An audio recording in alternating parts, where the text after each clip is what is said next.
மக்களை இந்த வீடியோ நம்ம என்ன பேச போகிறோம்னா சவுக்கு சங்கருக்கு நிபந்தனையற்ற ஜாமீன் அப்படிங்கிற ஒன்று கொடுத்துருக்காங்க. இதற்கு கூட நீதிபதி சில விஷயங்களை சொல்லியிருக்காங்க. காவல்துறைக்கு 3 மிக முக்கியமான பாடங்களை எடுத்து சவுக்கு சங்கர் வழக்க நீதிபதி ஜிஆர் சுவாமிநாதன் அவர்கள் முடிச்சு வச்சுருக்காங்க. ரொம்ப பெரிய லெவலில் இவரை எதற்கு அரெஸ்ட் பண்ணாங்கன்னே மீடியாவில் பாதி பேருக்கு தெரியலன்னு நினைக்கிறேன். அதையே பெரிய லெவலில் போடல. அதை தாண்டி இவரோட ஜாமீன் அப்படிங்கிறது ஒரு வரியில் போட்டு போகிறாங்க. சவுக்கு சங்கருக்கு ஜாமீன் கிடைத்தது அப்படின்னு மட்டும் போடுறாங்க. அப்பெல்லாம் சும்மா கிடைக்கல. காவல்துறைக்கு பாடம் எடுத்து சவுக்கு சங்கருக்கு ஜாமீன் வழங்கப்பட்டது, அதுவும் நிபந்தனையற்ற ஜாமீன் வழங்கப்பட்டது அப்படிங்கிறது இங்கே கவனிக்கப்படுறது. ஏன்னா ஜாமீனாவே கையெழுத்து போடுங்கிற பேசிக்கான நிபந்தனைகள் இருந்துக்கிட்டே இருக்கும். நிபந்தனை இல்லாத ஜாமீன் சவுக்கு சங்கருக்கு வழங்கப்பட்டிருக்கு. இதை பற்றி இந்த வீடியோவில் கொஞ்சம் தெளிவாக பேசிடலாம்.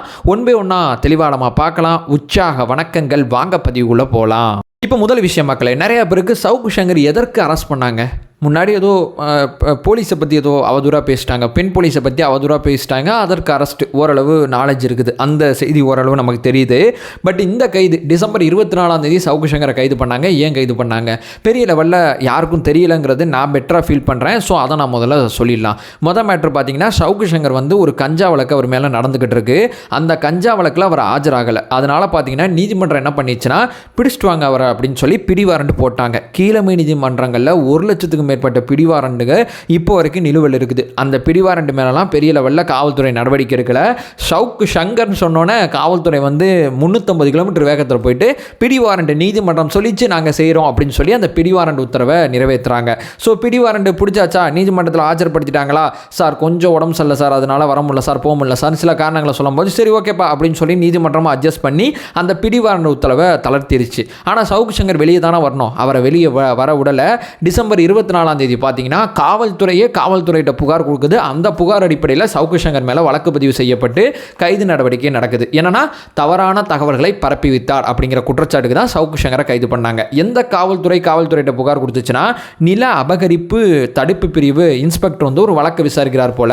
அந்த நில அபகரிப்பு சம்பந்தப்பட்ட ஏதோ ஒரு தகவலை, ஏதோ ஒரு டேட்டாவை சவுக்கு சங்கர் சொல்லும் போது தவறுதலாக சொல்லிட்டார் அப்படின்னு சொல்லி காவல்துறை ஃபீல் பண்ணதுனால காவல்துறையிட்ட கம்ப்ளைண்ட் கொடுக்குறாங்க மத்திய குற்றப்பிரிவு போலீஸ் கிட்ட. அந்த மத்திய குற்றப்பிரிவு போலீஸ் சவுக்கு சங்கர் அவர்களை கைது பண்ணி 24 இப்போ சிறையில் இருக்காப்புல, நீதிமன்ற காவலில் சிறையில் இருக்காப்புல, ஜாமீன் கேட்டாப்புல, பொங்கல் விடுமுறையை கடந்து இப்போ ஜாமீன் வழக்கு விசாரணைக்கு வரும்போது எல்லாருக்குமே தெரியும் ஜாமீன் கிடச்சிரும்னு. அது அடிப்படையில் ஜாமீன் கிடச்சிருச்சு. ஸோ நம்ம எல்லாரும் எதிர்பார்த்தது ஜாமீன் கிடச்சிரும்னு. ஆனால் நம்ம யாருமே எதிர்பார்க்காதது என்னன்னு சொல்லி கேட்டிங்கன்னா, இப்படிப்பட்ட பாடங்கள்லாம் நீதிபதி நடத்தி விட்டு ஜாமீன் கொடுப்பாரு அப்படிங்கிற ஒரு பாயிண்ட் ஆஃப் வியூவை யாருமே எதிர்பார்க்கல. காவல்துறையாக இருக்கிற உனக்கே அவ்வளோ பண்ண தெரியுதுன்னா நீதிபதியாக இருக்கக்கூடிய எனக்கு என்ன பண்ண தெரியும் அப்படிங்கிறது கடைசி அந்த பாயிண்டில் ரொம்ப தெளிவாகவே நீதிபதி சொல்லியிருப்பாப்புல. ஜிஆர் சுவாமிநாதன் அவர்கள் பாயிண்ட் காவல்துறைக்கு என்ன சொல்கிறாங்கன்னா, கருத்து வேறு, குற்றம் வேறு, எதற்கு கைது பண்ணணும் அப்படிங்கிறத முதல்ல தெளிவாக புரிஞ்சுங்க. இங்கே கைது அப்படிங்கிறது எப்போ நடக்கணும்னா, ஒரு கருத்து சொல்கிறதுக்கெலாம் கைது நடக்கக்கூடாது. குற்றம் நிகழ்ந்தால் மட்டும்தான் கைது நடக்கணும். கைது அப்படிங்கிறதுக்கு காவல்துறை சில டேர்ம்ஸ் அண்ட் கண்டிஷன் இருக்குது நீதிமன்ற பார்வையில். சார் இவர் வழிப்பறி பண்ணிட்டார் சார், இவர் வழிப்பறி அப்படிங்கிற குற்றம் பண்ணிட்டார், இவர் அந்த கொலை அப்படிங்கிற குற்றம் பண்ணிட்டார், இவர் பார்த்திங்கன்னா அந்த சமுதாய மோதலுக்கு துணை போயிட்டார், அந்த குற்றத்துக்கு துணை போயிட்டார். ஸோ இவர் குற்றம் பண்ணிட்டார் அல்லது குற்றம் பண்ணுறதுக்கு ரொம்ப பக்கத்தில் போயிட்டார், விட்டுருந்தாருன்னா குற்றம் பண்ணியிருப்பார் அப்படிங்கிற அந்த கொலை முயற்சியாக இருக்கட்டும். இந்த மாதிரி குற்றம் அப்படிங்கிற ஒன்று நடக்கும்போது தான் கைது அப்படிங்கிற ஒன்று வரணும். இங்கே கருத்துக்கே கைதுனா நம்ம ஜனநாயக நாட்டில் இருக்கோம். யாராவது ஏதாவது ஒரு கருத்தை சொல்ல போனால் அதுக்கெல்லாம் தூக்கி உள்ளே போட்டிங்கன்னா அது எப்படி சரியானதாக இருக்கும்? இதை பண்ண வேணாம், பண்ணக்கூடாதுன்னு சொல்லி ஏகப்பட்ட முறை சொல்லியாச்சு.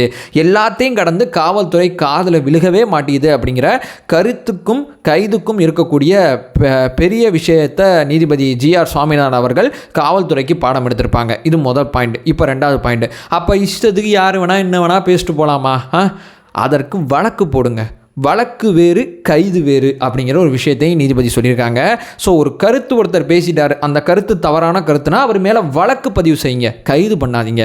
வழக்கு பதிவு செய்யும் போது அந்த வழக்கு அவர் ஃபேஸ் பண்ணட்டும். அந்த கருத்து சரியானதா தவறானதா அப்படிங்கிறது நீதிமன்றத்தில் ஆர்கியூமெண்ட்டாக நடக்கட்டும். நீதிபதி எது சரியானதோ அது தீர்ப்பு கொடுக்க போகிறார். ஸோ வழக்கு பதிவு செய்கிறது வேற, ஆனால் கைது நடவடிக்கை அப்படிங்கிறது ஒரு கருத்துனால இங்கே வன்முறை கிளம்புது. ஒரு கருத்தை இவர் பேசுனதுனால 10 பேர் அருவா தூக்கிட்டு போகிறான், 10 வீடு எரியுது, 10 தெரு எரியுதுன்னா அதற்கு கைது பண்ணுறது வேற. இந்த கருத்து வன்முறையை தூண்டக்கூடிய கருத்தாக இருக்கும்போது சமுதாயத்தில் கொந்தளிப்பை ஏற்படுத்துது அப்படிங்கிறப்போ அதோட கைது வேறு.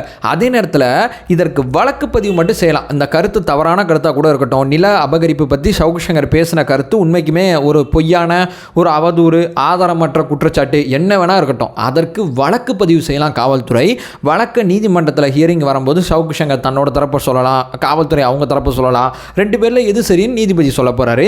இதற்கு கைது, தேவையற்ற கைதுகளை முதல்ல தவிர்க்கணும்னு சொல்லி காவல்துறைக்கு 100 தடவை சொல்லியாச்சு. ஆனால் அந்த காவல்துறை கேட்குறதா இல்லை அப்படிங்கிற ஒரு விஷயத்த சொல்லிட்டாங்க. கருத்துக்கு கைது கூடாது, குற்றத்துக்கு தான் கைது அப்படிங்கிற விஷயத்த ரொம்ப தெளிவாக சொல்லிட்டாங்க. 3வது, சவுக்கு சங்கர் விஷயத்தில் என்ன நடக்குதுன்னு சொல்லி எங்களுக்கு தெரியாமல் இல்லை. ஒரு குண்டாஸ் போட்டிங்க, அந்த குண்டாஸ் தப்புன்னு சொன்னோம், அந்த குண்டாஸை நான் தான் விசாரித்தேன், தப்புன்னு சொன்னதே நான் தான். அப்புறம் நீதிமன்றத்தில் உச்சநீதிமன்றம் போயிட்டு அது வரைக்கும் ஃபைட் பண்ணிங்க, மறுபடியும் ஒரு குண்டாஸை போடுறீங்க, உச்சநீதிமன்றம் அதற்கும் கண்டிச்சிச்சு. ஸோ சவுக்கு சங்கர் ஒரு வழக்கில் அவருக்கு நாங்கள் ஜாமீன் கொடுத்தா அடுத்த வழக்கில் கைது பண்ணுறீங்க, அடுத்த வழக்கில் ஜாமீன் கொடுத்தா அதுக்கு அடுத்த வழக்கில் கைது பண்ணுறீங்க. இதற்கு பேர் என்ன தெரியுமா? பாசிச அணுகுமுறை. பாசிசம்னா என்னன்னு கேட்காதீங்க, இது பேர் தான் பாசிசம். காவல்துறை இண்டிவிஜுவலாக இருக்கக்கூடிய ஒருத்தர் மேலே குறி வச்சு நடத்துறது தான் பெரிய பாசிசம் அப்படிங்கிறத நீதிமன்றம் புரிஞ்சுக்குது, கவனிக்குது. எல்லாத்தையும் அடிப்படையாக வச்சு தான் நாங்கள் தீர்ப்பு கொடுக்குறோம் அப்படிங்கிற ஒரு விஷயத்த சொல்கிறாங்க. ஸோ நான் இங்கே சவுக்கு சங்கருக்கு நிபந்தனையற்ற ஜாமீன் கொடுக்குறேன்.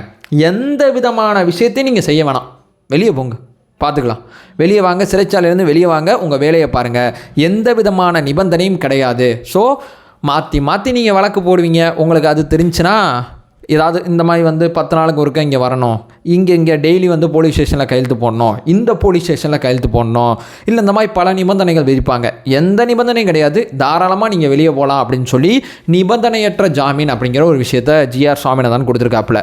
ஜிஆர் சுவாமிநாதன் தான் முதல்ல சவுக்கு சங்கரை தூக்கி உள்ளே வச்சது நீதிமன்ற அவமதிப்பு வழக்கில்.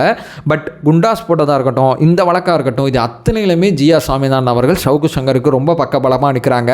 ஏன்னா சவுக்கு சங்கர் அவர்கள் பேசுகிறதுல நமக்கு உடன்பாடு இல்லை பல இடத்துல இருந்தாலும், அந்த பேசுனதுக்காண்டி ஒன்று பண்ணுறீங்கல்ல, அதில் சுத்தமாக உடன்பாடு இல்லை. ஸோ 2 விஷயத்துலையுமே நமக்கு உடன்பாடு இல்லை. ஸோ அதனால தான் இந்த வீடியோவில் காவல்துறைக்கு எடுக்கப்பட்ட பாடத்தை பெரிய லெவலில் பொதுவெளிக்கு கொண்டு வரணுங்கிறது எனக்கு இருந்த ஒரு ஆசையாக இருந்துச்சு. அதை இந்த வீடியோவில் ஷேர் பண்ணியிருப்பேன். நம்ம சேனலில் ஃபர்தராக ஃபாலோ பண்ணிங்கன்னா பொலிட்டிக்கல் சார்ந்து பல்வேறு விஷயங்களை பற்றி நம்ம ரொம்ப தெளிவாக பேசிகிட்டு இருக்கோம். நம்மளோட ஒரே நோக்கம் அறியாமை அகற்ற வேண்டும், அறியாமை அகற்றப்பட வேண்டும். Thank you so much.